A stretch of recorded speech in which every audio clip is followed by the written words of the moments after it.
Pa kao i sva deca mislila sam da ću biti učiteljica jedno kratko vreme i menjala sam tako izbor zanimanja, ali jedno duže vreme me držalo i volela sam i htela sam da budem crtač reklama.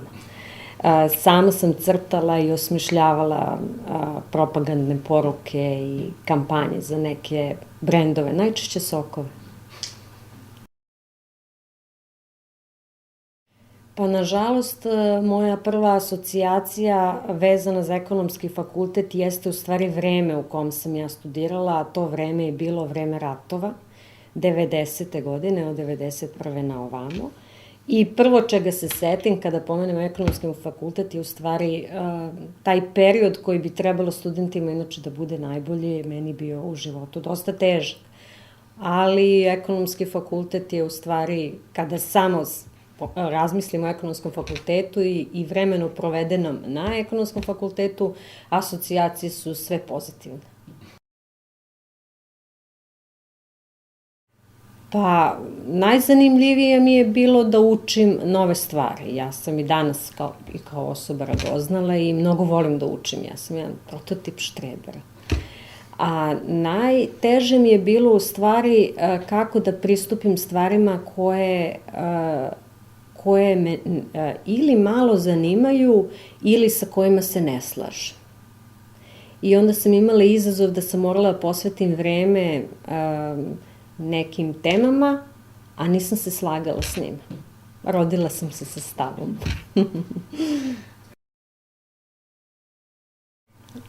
Angažovanje u smislu poslovnog angažovanja.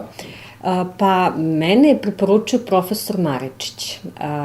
Agencija Markplan je tražila jednog studenta sa ekonomskog fakulteta, smera za marketing, koga je zanimao marketing i koji je bio zainteresovan da nastave karijeru u marketingu. Ja sam kod profesora Maričića radila diplomski rad. Tema diplomskog rada je bila uticaj ekonomske propagande na ponašanje potrošača, gde sam se bavila prvenstveno uticajem podsvesne sugestije na ponašanje potrošača i onda je profesor Maričić bio impresioniran mojim radom i rešio da me preporuči i eto, ekonomski fakultet mi je pomogao u stvari da svoju karijeru usmerim i da nastavim dalje. To mi je nekako najjači uticaj i utisak sa početka moje karijere, pomoć da nastavim karijeru. Pa, mislim da je najvažnije da čovek radi naporno. I to mi je bilo važno i na fakultetu, zato sam uspela da s lakoćom završim fakultet, s lakoćom, pod navodnicima. Predan rad svaki dan i to mi je pomoglo i u nastavku moje karijere. Da kažem, ja sam nastavila, još uvek sam štreber, volim da učim i bez toga nema nikakve karijere. Vi ne možete da se opustite i ne možete da prestanete da radite na sebi. Nikad.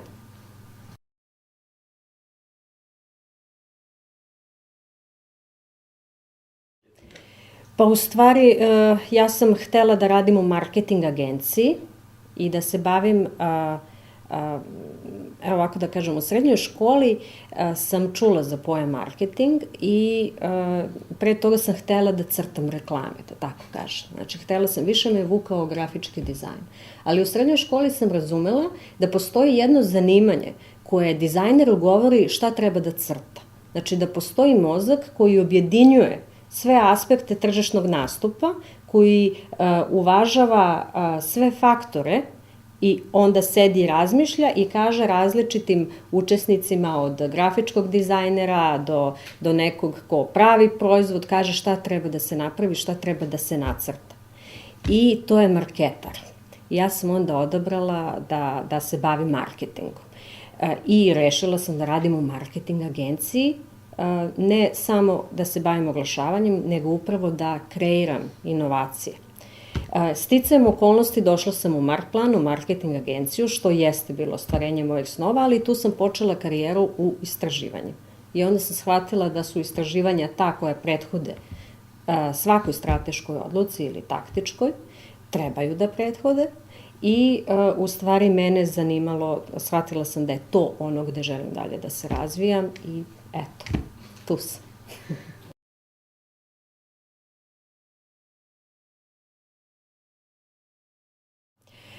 Pa razlikuje se u nekoj meri.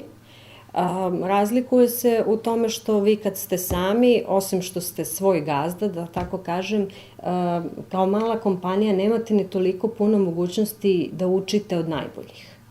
I to je bio upravo moj motiv kada smo napravili tu agenciju i kada smo razvili do određenog nivoa, mi smo shvatili da moramo, ako hoćemo da napredujemo, da moramo da učimo od boljih. I onda smo se zato priključili, zato smo prodali svoj biznis i prešli u GFK. Što se mene tiče, što se tiče odgovornosti prema kompaniji koja sada nije moja, ta odgovornost je i veća. Zato što kada je nešto vaše, vi onda samo sebi odgovarate a kada je kompanija nečija, mislim za mene je to još veća odgovornost. Ja sebi ne mogu da dopustim to je lična odgovornost, ja sebi ne mogu da dopustim da da urušim nešto što mi je neko dao na poverenje. Jer je meni ova kompanija data na poverenje. Kada smo krenuli, globalni brand GFK ovde niko nije poznavao. Moj zadatak je bio da brand ustanovim, da ga razvijem i da ga čuvam. U našoj industriji, naša industrija je specifična, nije to, mi ne pravimo proizvode fizički. Recimo u Coca-Coli ili ne znam, u Grand Kafi vi imate kafu koju stavite na tržište ili na policu i ako sad neko tamo da otkaz i ode, to neće uticati na samu kafu u kesici. Tako da je relativno nizak uticaj ljudi na brend.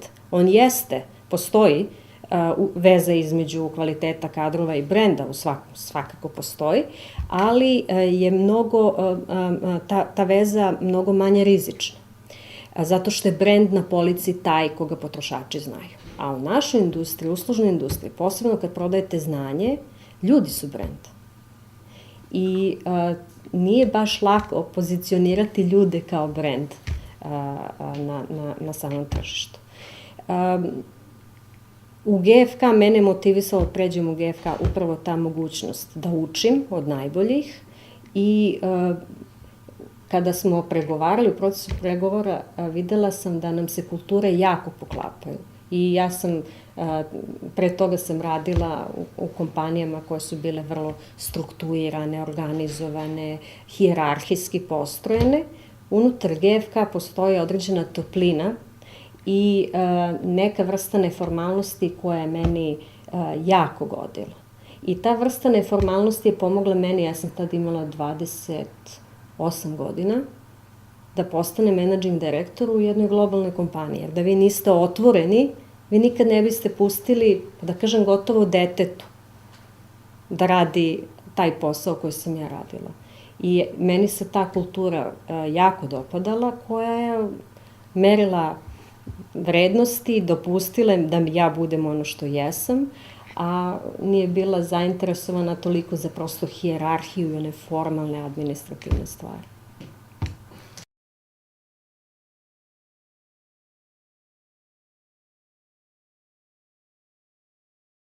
Naravno, to je neophodno. Pa ne kažem ne da treba, nego prosto danas ne znam kako neko može da računa da ima ozbiljnu karijeru, a da ne nastavi da radi na sebi. To više nije moguće.